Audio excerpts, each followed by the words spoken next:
जय श्री राधे राधे। प्रेमी जनों को, भक्तजनों को राधे राधे। आज मंगलवार है। मंगलवार को एक बहुत बढ़िया विशेष उपाय बता रहा हूँ मैं आपको। उसका आप करें, उसको आपको बहुत फायदा होगा। हनुमान जी की पूजा करें, हनुमान जी को प्रसाद लगाएं, पान वाले के पास जाकर देसी पान लगवाएं। देसी पान में लौंग, इलायची, केवल बस ये डलवाएं उसके अंदर, और पान वाले से कह दें हाथ धोकर शुद्धताई से बनावे पान को। वो पान लेके आप शाम के वक्त हनुमान अपनी मनोकामना कह के हनुमान जी को अर्पण कर दीजिए। इससे आपकी सभी मनोकामना पूर्ण होगी। और डेली हनुमान चालीसा का पाठ जरूर करें। इससे आपके अंदर, शरीर के अंदर जो नेगेटिव ऊर्जा होगी उसका समापन होगा और पॉजिटिव ऊर्जा का संचार होगा, नेगेटिव ऊर्जा का नाश हो जाएगा। आप हनुमान जी की सेवा करें। शाम के वक्त जो भी प्रसाद बने आपकी श्रद्धा अनुसार, गुड़ हुआ या फल हुआ या मिश्री हुई या सफ़ेद लड्डू हुआ या नुक्ती का लड्डू हुआ, या हनुमान जी का भोग लगा के बच्चों को बांटें। इससे आपको फायदा होगा। करके देखें। जय श्री राधे। अब मैं आपको बता रहा हूँ, कल मैंने बताया था प्रसंग गरुड़ जी का और काकभूषण जी का। जब काकभूषण जी भगवान राम के मुख में से निकले आए, निकलने के बाद ये प्रसंग गरुड़ जी को बता रहे हैं वो। फिर उसके बाद उन्होंने कहा, भाई ये तुमने जो काक का शरीर धारण किया, इससे प्रेम क्यों हुआ? तब उन्होंने बताया, जब भगवान ने, मैं अंदर गया, जब मैंने अपने कई जन्म लेके, हजारों जन्म, क्योंकि काकभूषण जी को श्राप लगा हुआ था भगवान शिव का, क्योंकि तुम 100-1000 जन्म भोगोगे नरक के।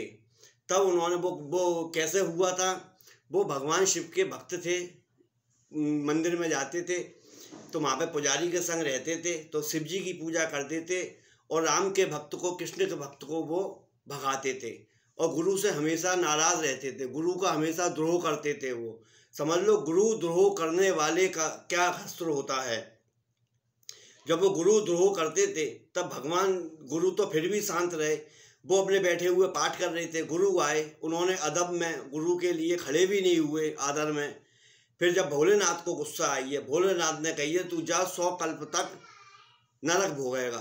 तब उस पंडित जी को दया आई है, उन्होंने भगवान शिव की स्तुति करी है, भगवान शिव को प्रसन्न किया है। जब जाके उन्होंने कही है भक्त पर कृपा करो, तब गरुड़ काकभूषण जी ने भी, जिस शरीर में मनुष्य रूप में थे वो, जब उन्होंने उनसे प्रार्थना करी है, प्रार्थना करने गया, उन्हें भाई तू जन्म तो भोगेगा, मगर जो जन्म लेने में और मरने में जो पीड़ा होती है वो तेरे को नहीं सताएगी। ऐसे ही करके जब वो आगे चलते गए तब उन्होंने बताया, मैं अयोध्या नगरी में आया था। क्यों? अयोध्या नगरी का महत्व तो हर एक कोई नहीं जानता है, काकभूषण जी भी नहीं जानते थे उस समय। अयोध्या नगरी में आके वो खूब पैसा कमाया, खूब धन कमाया, सब कुछ करा। एंड में लेके वो जब उन्होंने मृत्यु हुई, मृत्यु होने के बाद और अनेकों जन्म पाए उन्होंने। जन्म होने के बाद जब उन्होंने न काक का जो शरीर पाया, काक का शरीर पाने के बाद जब रामचंद्र जी ने अयोध्या में जन्म लिया, तब वो वहाँ पर अयोध्या में गए। जाने के बाद रामचंद्र जी की झूठी रोटी खाते थे और अपने डोलते थे, करते थे। तो क्योंकि 5 वर्ष तक जब राम अवतार, क्योंकि काकभूषण जी का कभी भी अंत नहीं है, प्रलय में भी उनका अंत नहीं है। क्यों? जब वो बताते हैं, जब भी भगवान अवतार लेते हैं अयोध्या जी में या मथुरा जी में, तो वो काकभूषण जी काक का रूप धर के आते हैं और भगवान का प्रसाद ग्रहण करते हैं।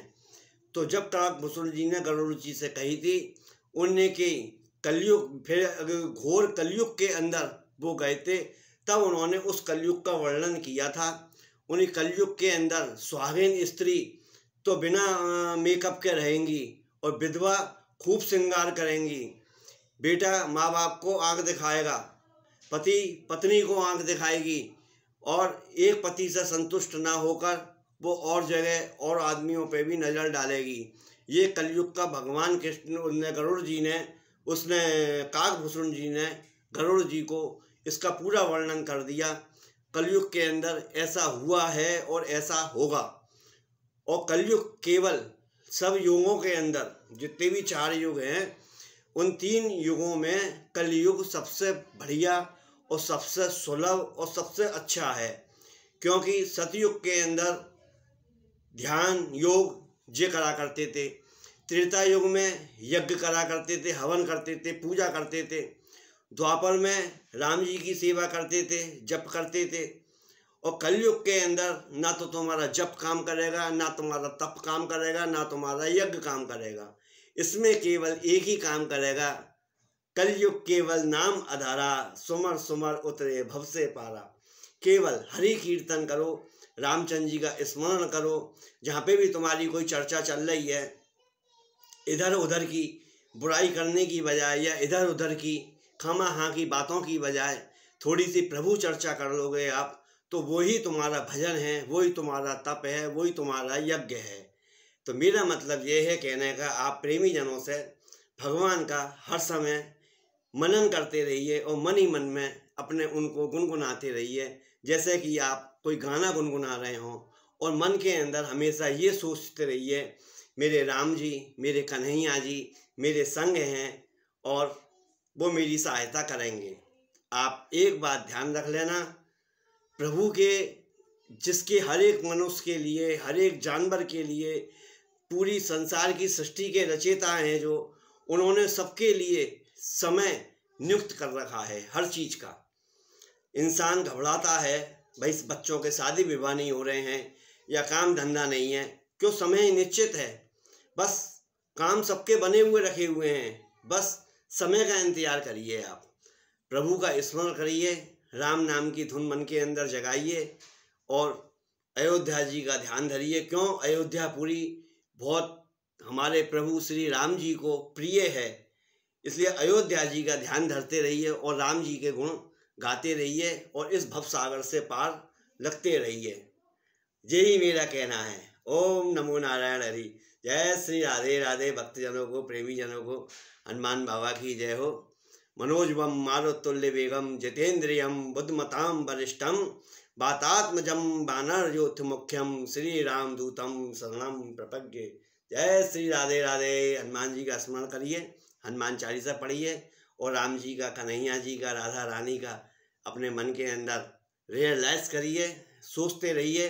बस यही आपकी भक्ति है, यही आपकी पूजा है और यही सब कुछ है। बाकी सब कुछ ढोंग धतूरा है, बस प्रभु को स्मरण करते रहिए। जय श्री राधे राधे।